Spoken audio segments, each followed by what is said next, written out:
గోదాదేవి విష్ణుచిత్తుల వారికి పూల తోటలో లభించిన కుమార్తె. యుక్త వయసు వచ్చిన తరువాత గోదాదేవి శ్రీ రంగనాథుణ్ణే పతిగా పొందాలని తలంచింది. గోదాదేవి భక్తితో శ్రీ రంగనాథుణ్ణి పూజిస్తుంది.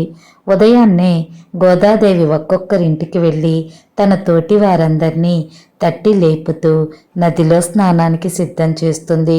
విష్ణువు యొక్క అవతారాలను కీర్తిస్తూ ఉంటుంది.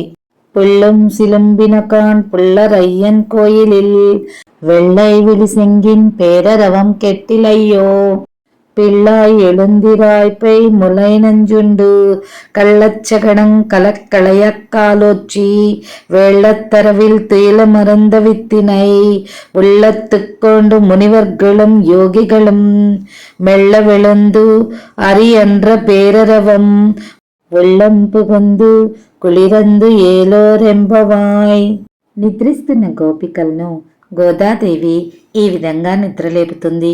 అదిగో గరుడ వాహనుడగు నారాయణుని కోవెల నుండి శంఖధ్వనులు వినిపిస్తున్నాయి కదా, నిద్ర మేల్కొనండి. పూతన స్తనముల నుండి విషపు పాలన త్రాగి దాన్ని సంహరించిన వాడు శకట రూపమున తనని హరింపవచ్చిన శకటుని నుగ్గు చేసిన వాడును క్షీరసాగరమున ఆదిశేషుని పాన్పుగా చేసుకొని పవ్వళించిన ఆదిమూలమగు ఆ పరంధాముని సాధుజనులు మునులు మనస్సు ద్రవించినట్లు స్తోత్రం చేయుట నీకు వినిపించలేదా? నిద్ర మేల్కొనుము అని గోపికలను నిద్రలేపుతుంది గోదాదేవి.